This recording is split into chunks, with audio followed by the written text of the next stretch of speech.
Praise lord. దేవునికి స్తోత్రం కలుగును గాక. ప్రియమైన దేవుని బిడ్డలారా, ఈ ఉదయకాల సమయంలో ఈ అనుదిన వాగ్దాన కార్యక్రమం ద్వారా ఈ విధముగా మిమ్మల్ని కలుసుకున్నటకు దేవుడు నాకు అనుగ్రహించిన ఈ గొప్ప భాగ్యాన్ని బట్టి ముందుగా దేవాతి దేవునికి కృతజ్ఞతాస్తుతులు చెల్లించి ఉన్నాను. అదేవిధంగా ఈ అనుదిన వాగ్దాన కార్యక్రమాన్ని వీక్షించున్న ఆత్మీయులకు మీ అందరికీ ప్రభువైన యేసుక్రీస్తు నామములో శుభాభివందనాలు తెలియజేస్తూ ఉన్నాను. ప్రియమైన దేవుని బిడ్డలారా, మీ అందరి కొరకు మేము ప్రార్థిస్తూ ఉన్నాం. మా కొరకు, మా పరిచయ కొరకు మీ ప్రార్థనలో జ్ఞాపకం చేసుకునవలసిందిగా ప్రభువైన యేసుక్రీస్తు నామంలో మీ అందరినీ కోరిచి ఉన్నాను. ప్రియమైన దేవుని బిడ్డలారా, ఈ దినము ప్రభు మీకు ఇచ్చే వాగ్దానము హగ్గై గ్రంథం 2వ అధ్యాయం 19వ వచనంలో ఉన్నది. ఆ వాగ్దాన వచనాన్ని నేను మీ కొరకు చదువుచూ ఉన్నాను. ప్రార్థనాపూర్వకంగా ఆలకించవలసిందిగా ప్రభువైన యేసుక్రీస్తు నామంలో మీ అందరినీ కోరిచి ఉన్నాను. అక్కడ ఈ విధంగా రాయబడి ఉన్నట్లు మనం చూస్తూ ఉంటాం. కొట్లలో ధాన్యమున్నదా? ద్రాక్ష చెట్లైనను, అంజూరపు చెట్లైనను, దానిమ్మ చెట్లైనను, ఒలీవ చెట్లైనను ఫలించకపోయాను కదా. అయితే ఇది మొదలుకొని నేను మిమ్మును ఆశీర్వదించేదను. హల్లెలూయా, హల్లెలూయా. ప్రియమైన దేవుని బిడ్డలారా, ఆనాడు ఈ వాగ్దానమును దేవుడు హగ్గై ప్రవక్త ద్వారా ఇశ్రాయేలు ప్రజలకు, యూదులకు దేవుడిచ్చిన వాగ్దానంగా ఈ వాగ్దాన వచనాన్ని మనం చూస్తూ ఉంటాం.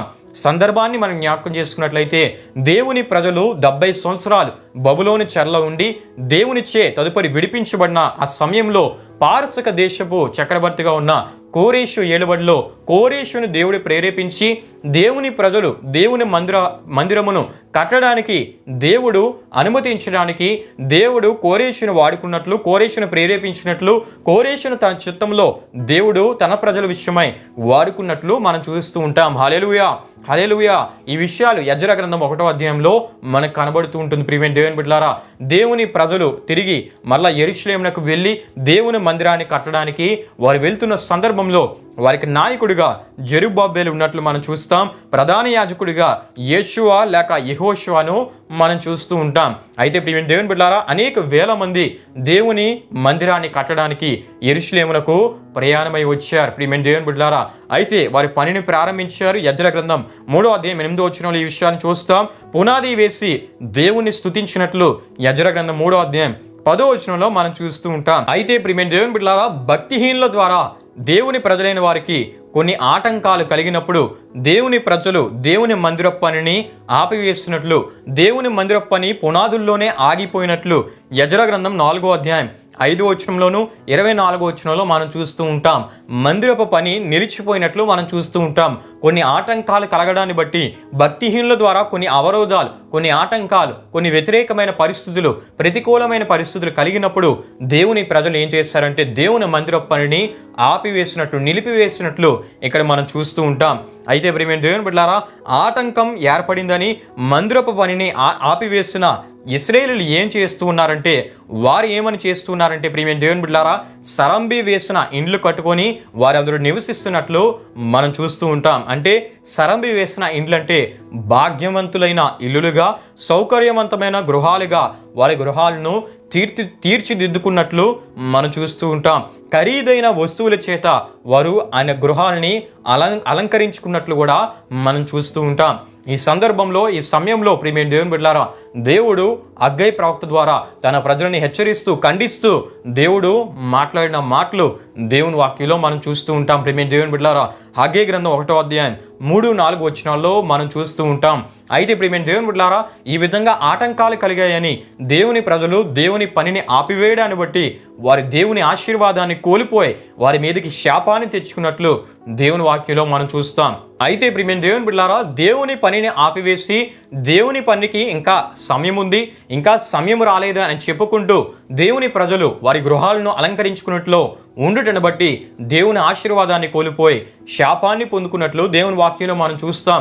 ఈ విషయాన్ని మనం చూస్తున్నప్పుడు హగ్గై గ్రంథం 1వ అధ్యాయం 6వ వచనంలో మనం చూస్తున్నప్పుడు, మీరు విస్తారముగా విత్తినను మీకు కొంచెమే పండెను, మీరు భోజనము చేయుచున్నాను ఆకలి తీరకయున్నది, పానము చేయుచున్నాను దాహము తీరకయున్నది, బట్టలు కప్పుకొనుచున్నాను చలి ఆగకున్నది, పనివారు కష్టము చేసి జీతము సంపాదించుకొనినను జీతము చినిగిపోయిన సంచిలో వేసినట్టుగా ఉన్నది అని అక్కడ మనం చూస్తూ ఉంటాం. అంటే ప్రియమైన దేవుని బిడ్డలారా, దేవుని ఆశీర్వాదాన్ని వారు కోల్పోయి శాపాన్ని పొందుకున్నట్లు మనం చూస్తాం. మరి ఎంత విత్తినా కూడా కొంచెమే పండే పరిస్థితి, భోజనం చేసినా ఆకలి తీరలేని స్థితి, పానము చేసినా దాహము తీరలేని స్థితి, బట్టలు కప్పుకున్న చలి ఆగలేని స్థితి, అదేవిధంగా పనివారు కష్టం చేసి జీతం సంపాదించినా అది వారు అనుభవించలేని పరిస్థితిని, అటువంటి శాపాన్ని వారు ఎదుర్కొన్నట్లు మనం చూస్తూ ఉంటాం. అయితే ప్రియమైన దేవుని బిడ్డలారా, దేవుని ప్రజలను హగ్గయి ప్రవక్త ద్వారా దేవుడు హెచ్చరిస్తూ, మరలా మీరు తిరిగి నా మందిర పనిని మీరు ప్రారంభిస్తే ఇది మొదలుకొని నేను మిమ్మల్ని ఆశీర్వదిస్తానని దేవుడు వాగ్దానం ఇచ్చినట్లు మనం చూస్తూ ఉంటాం. హల్లెలూయా, హల్లెలూయా. అంటే ప్రియమైన దేవుని బిడ్డలారా, ఆటంకాలను అధిగమించి, అవరోధాలను అధిగమించి మీరు నా పనిలో మీరు ఉంటే, నా పని విషయమై మీరు మరలా ముందుకు వస్తే నేను మిమ్మల్ని ఆశీర్వదిస్తాను. ఇది మొదలుకొని నా ఆశీర్వాదం మీ మీద ఉంటుంది, ఇది మొదలుకొని నా దీవెన మీ మీద ఉంటుంది, ఇది మొదలుకొని అన్ని ఆశీర్వాదకరమైన పరిస్థితులు మీరు అనుభవించగలరని దేవుడు వాగ్దానం ఇచ్చినట్లు మనం చూస్తూ ఉంటాం. ప్రియమైన దేవుని బిడ్డలారా, ఈ వాగ్దానం ద్వారా ఉదయకాల సమయంలో దేవుడు మీ అందరితో మాట్లాడుతూ ఉన్నారు. ప్రియమైన దేవుని బిడ్డలారా, ఈ విషయాలు గమనించండి. ఆటంకాలు ఎదురయ్యాయని దేవుని సన్నిధికి వెళ్ళడం మానివేసిన స్థితిగతిలో మీరు ఉన్నట్లయితే దేవుని ఆశీర్వాదాన్ని మీరు పొందుకోలేరు. ఆటంకాలు ఎదురయ్యాయని దేవుని కార్యాల విషయమై శ్రద్ధ లేని, ఆసక్తి లేని వారుగా మీరు ఉన్నట్లయితే దేవుని ఆశీర్వాదాన్ని మీరు పొందుకోలేరు.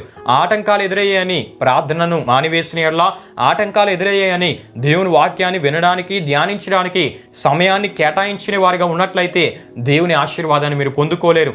ఆటంకాలు, కొన్ని ప్రతికూల పరిస్థితులు ఎదురయ్యాయని దేవునితో సమయాన్ని గడపలేని వారిగా మీరు ఉన్నట్లయితే దేవుని ఆశీర్వాదాన్ని పొందుకోలేరు. ఎందుకంటే ప్రియమైన దేవుని బిడ్డలారా, దేవుని ప్రజలు దేవుని పనిని ఆపివేయడాన్ని బట్టి దేవుని ఆశీర్వాదాన్ని కోల్పోయి శాపాన్ని పొందుకున్నట్లు దేవుని వాక్యంలో మనం చూడడం జరిగింది.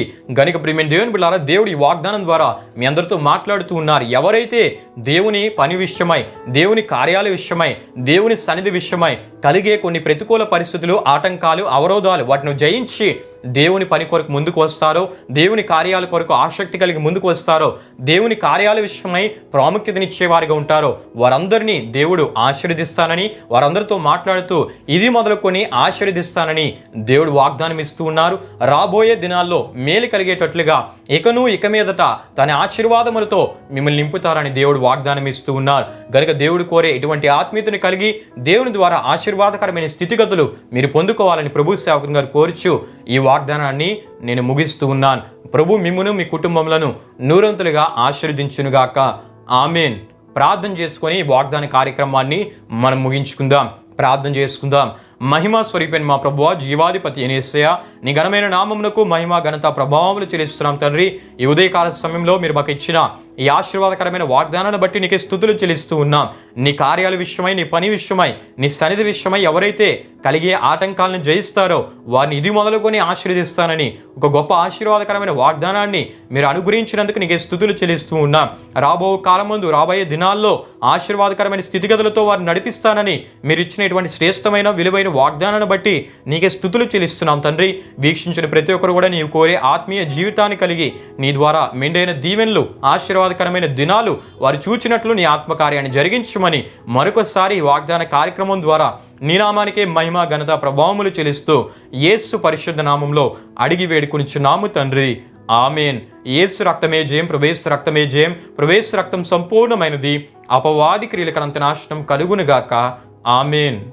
ప్రభు మిమ్మును మీ కుటుంబములను నూరంతులుగా ఆశీర్వదించునుగాక. ఆమేన్.